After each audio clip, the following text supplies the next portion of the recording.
In 2008, the world was falling apart. Banks were crashing. Millions were losing their homes.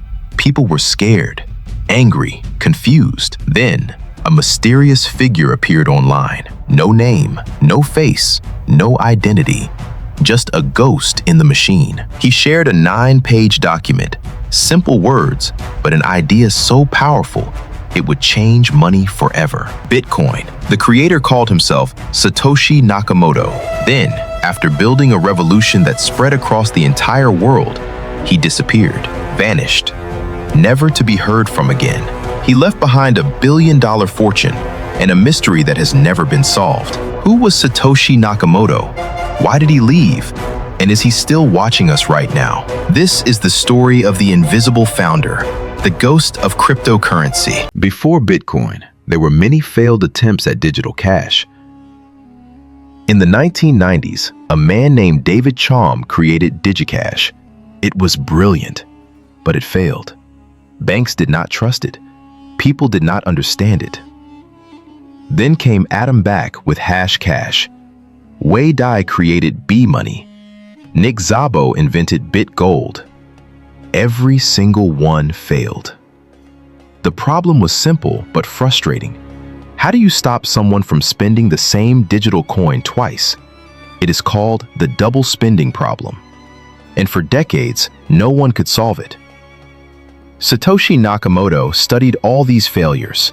He read every paper. He learned from every mistake.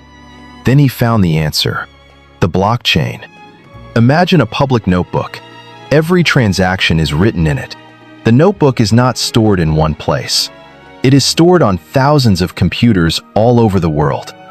No single person controls it. No government can shut it down. And once something is written, it cannot be erased. This was the breakthrough. This was the struggle that finally paid off.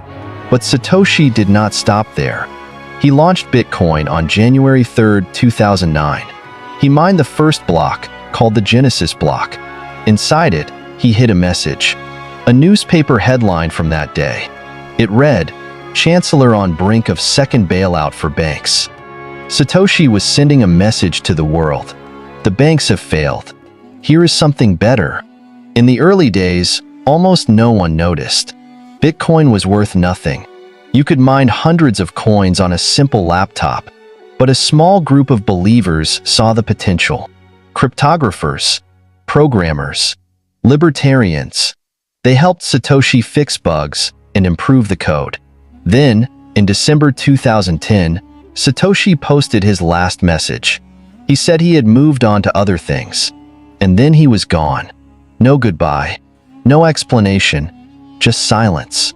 The struggle was over, but the mystery had just begun. The turning point came slowly at first, then all at once. In 2010, a man named Laszlo Hanyecz made history. He paid 10,000 bitcoins for 2 pizzas. At the time, those bitcoins were worth about $40. Today, those same bitcoins would be worth hundreds of millions of dollars. That was the first real transaction. The moment Bitcoin became more than just an experiment. Then came 2013. Bitcoin reached $1,000 for the first time. People who had mined coins on their laptops became millionaires overnight. The media went crazy. Everyone wanted to know what Bitcoin was. And everyone wanted to know who Satoshi was.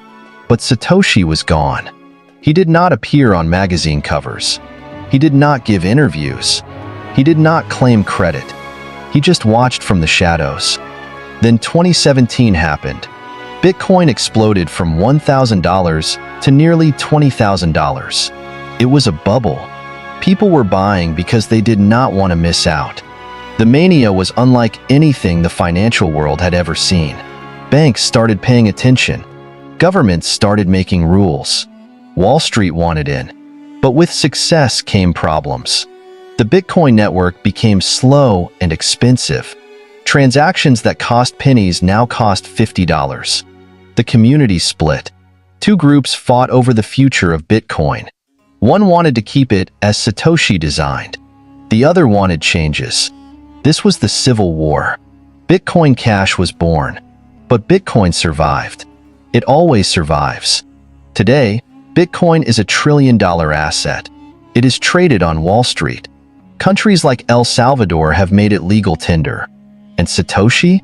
His 1 million Bitcoins have never moved. They sit in the same wallets where he left them in 2009, waiting, silent, watching. The turning point was not just about price. It was about survival. Bitcoin proved that a currency without a king could not be killed. Satoshi Nakamoto gave the world a gift. Then he walked away. No parade, no trophy, no thank you speech. Just silence. His legacy is not a statue or a building. It is a network that has never been hacked, a currency that has never been controlled by any government. Bitcoin survived without him for over a decade. Crashes, bans, scandals, FUD. Fear, uncertainty, and doubt. It survived all of it.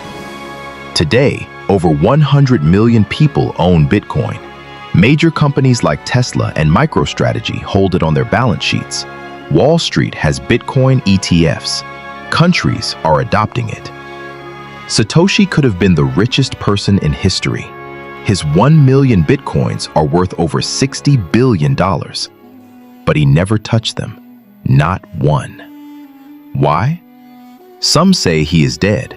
Some say he lost his keys. Some say he simply does not care about money. Maybe he wanted to prove a point. Bitcoin is not about him. It is about us. The mystery of Satoshi Nakamoto will likely never be solved. And maybe that is a good thing, because Bitcoin is bigger than one person. It is a movement, an idea, a revolution. Satoshi once wrote, "Bitcoin is not me. It is bigger than me." He was right. The ghost of cryptocurrency changed the world, not with an army, not with money, not with power. Just with 9 pages, a brilliant idea, and the courage to disappear. That is the legacy of Satoshi Nakamoto, the invisible founder, the man who gave us freedom and then set us free.